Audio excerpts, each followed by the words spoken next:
one guy that's only a year and a half younger than him, than Jose Calderon. Yeah, 35. Happy birthday Calderon the other day. Younger coaches with this type of roster. Makes sense. Yeah, I think it makes sense. I think the voice and the choice of Luke Walton as a younger player, 4 years out from his own playing days, stepping in to connect and maybe interact with these young talented players on a level that is easier for them to receive. Well, Rick, we'll find out here from Mr. Kupchak. Yeah, your former boss, the man who made the decision to bring in Luke Walton, Mitch Kupchak, the general manager, joining us here on NBA TV's Real Training Camp Lakers show. Mitch, first and foremost, thanks for having us here. This is a really cool opportunity for our viewers to get a look inside of practice and listen to how different practice sounds now from it used to sound with the Lakers. Yeah, it's different. We clearly have a lot of young players. Our core is a group of young players, and we have a completely new staff. There's a different feel to practice. You can hear the music. They just turned it down, but they play music very loud. There's a lot of energy in the building. We've added a couple of veterans for stability, hopefully, and some leadership in the locker room. So, we have a good mix of players. We need to show and make some progress this year in terms of wins, but there is a good energy, and our future, I believe, is in our young players. I would agree with you in the future of the organization as those young players evolve into what you hope is stars in this league that can return the Lakers to the glory days. You brought in two veterans, as you mentioned, though. Timothy Mozgov, Luol Deng. Your thought process through free agency as they were filling, obviously, holes that you felt this team needed. Well, we did need size, and Luke was involved in the process. He doesn't make those kinds of decisions, and he didn't get to us until after the Warriors, unfortunately lost that Game 7. So we didn't have as much time as we'd like. But I spoke to him during the playoffs quite a bit, and then when he finally got in, we spent a lot of time together looking at our board. So what we did starting July 1st at 12:01 is we had our targets picked out. Of course, the superstars, we wanted to make a run and be as powerful as we possibly could, but we knew we needed size, and Brian Shaw coached Timothy in Denver, knew him very well, so he became, our quick target, and then, once again, we needed more leadership in the locker room, and that led us to Luol Deng. Mitch, when you have drafted or signed a player last few years, or maybe it's changed this year, beyond just their skill set or position that you may need to fill, is there a certain number of boxes that you're looking to check for a player that he has on and maybe off the court as well? Of course. You'd love to have a guy with high character, that's in his, mid-20s, that's been an all-star, and that's going to be the perfect player. They're far and few between to try to get a player like that. So you do check, the character box and his ability to play and his age and so forth and so on. A lot of times you do have to make compromises, and you can't get every box checked the way you want the box checked. And that's just the way it is in this league. At 12:01, it's a very competitive free agent market. And players, make decisions based on financial information, where they want to go, where they want to play, their chance to win right away. So it doesn't always go the way you want it to go. But yes, we have boxes we check out, and we're comfortable and happy with the players we got this summer. And another player you didn't mention is Jose Calderon. I think he's going to be a big part of our, veteran in the locker room, and I think he has a couple of years left to play as well. You speak of checking boxes, and you also brought in Luke, a new coach, a new coaching staff. What were those boxes for you when it came to making a shift from Byron Scott and heading in a new direction? Well, Byron was dealt a very difficult, hand. Our team was kind of in a spot where, we couldn't progress and get better quickly. And unfortunately, Kobe, his last 3 years, was injured each year, and then he decided, midway through his last year to make a retirement. So it was a tough situation. Byron is a very, very good coach. And I think he'll be coaching again in this league. Luke was just a different look. He certainly is known by us. We drafted him. He worked for our D-League team for a year, and of course he had great success as an assistant, and then for those 40 games as a head coach up in Golden State. We liked the way they played. And we just felt at that moment, with all the factors we just talked about, Kobe's retiring, all the young players coming in, it was just a feel that this is something that we wanted to go and make a change by doing.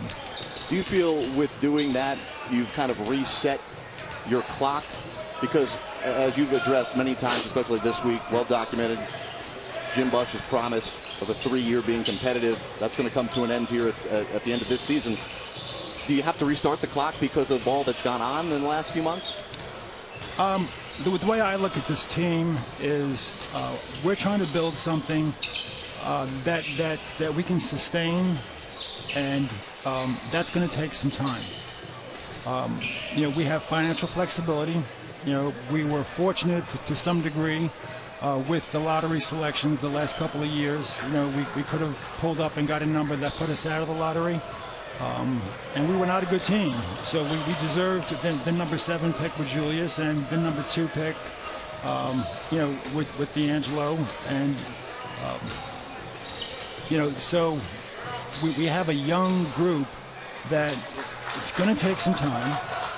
We've added some veterans, hoping that we can move the process along and get better quicker than you normally would. But it is a young group. And the one player I did mention was Brandon. I think he's going to be an excellent player. But you'll see, flashes of brilliance this year. But at 19 years old, it's just going to take some time. So that's my take on this. Is just to build something that's going to have a lot of assets, that's sustainable going forward. And each year and each month of this season get better and better and better. How many games we're going to win, I don't know. This is a very competitive league.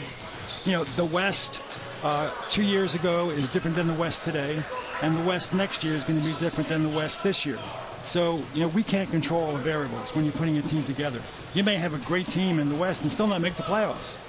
So we can't control those things. So we're going to, control what we can, which is nurture our young players, make sure they get better, make sure they develop, and make sure that our veterans help us win some games and make progress as the years and as the season goes on. Mitch, one of the things I recall from being a young player in this league was the amount of pressure that the league brings to you as an individual. And then there's the pressure that your teammates put on you, your coaching staff puts on you. How do you balance that with this group of young men? Because some of them got a taste of losing for the first time. That's a pressure-filled environment, and rebounding from that. As they grow, this still is a business. They still are being paid a ton of money to do a job, and we're judged by the wins. So without any number attached to how many wins, what makes this a contending team or improving team based on last year's 17 wins? Well, we think we've improved our talent level, throughout the roster. First of all, our younger players are a year older, and they're going to be better because they work at their game. Julius Randle, I don't have the roster in front of me, so I hesitate to start mentioning names because I'm going to miss somebody. Okay, that always happens. But Julius, and he's not the only one, he came into the gym twice a day, every day this year during the off season. So, our young players, they work at their game. They have great pride in their game. Sometimes I don't know how they do deal with the pressure. The world that they're in today, with the scrutiny and, everything being instantaneous that can go viral in 3 seconds, they can't go anywhere. Everybody's got a cell phone with a camera. So sometimes I wonder how they do it compared to how you did it and how I did it. It's a totally different world. I think the simple answer is it's just something that they've grown up in and they're used to. Have you heard from Kobe? Is he going to stop by practice anytime soon? Yes, we have an invitation out to him. He's busy. He and I text back and forth. I think the last time we communicated was last week, and we invited him out to a practice. Jamal Wilkes is here today, right behind me, and every year we try to invite the guys in that have their name on the wall at our practice facility. And I know Jerry West is going to come by. I know Elgin Baylor is going to come by. Kareem is going to come by, and Jamal came by. Magic's going to come by. So Kobe has indicated, based on his schedule, that yes, he would. My guess is he probably wants to get away for a year, but we'll get him back. Has he given you any indication about being involved with the organization? And I mean, guys like Kobe, they don't become the assistant general managers, and I don't even think they become general managers. I think guys like him, they buy teams. So, if I ever asked him to come in and work with a young player, he would certainly do it. And like I said, he's going to come to practice. And if we ever had an issue, where I felt Kobe or we felt Kobe can help us, he would be the first person, Mitch, whatever you said. Beyond that, I'm not aware of anything, that's been discussed. And my understanding is Kobe's up early, he's working out, and he's working on his projects. And Rick, you may know more than me, but he's staying very busy. He's not the kind of guy, that takes a year off and does nothing. No. Hey, Mitch, what is it about Kobe? I mean, we obviously said goodbye, and we're going to move on shortly here. But what do you think these young players are going to miss about him that they may not be aware that they're going to miss? The last couple of years were very difficult for our team because they really didn't get Kobe like we know Kobe. The last 3 years he had a major injury, and of course last year was his retirement year. So they got to spend time with Kobe at the end of his career, and that's completely different than spending time with Kobe, as you know, at the beginning or at the middle. But just being around him, for the limited time that they were, his focus, his competitive nature, how hard he works, the different generations.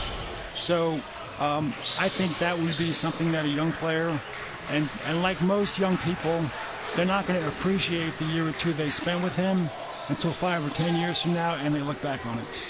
Mitch, I look at some of the top draft picks that have come through the Laker organization: Elgin Baylor, Jerry West, Magic Johnson, James Worthy, all Hall of Famers.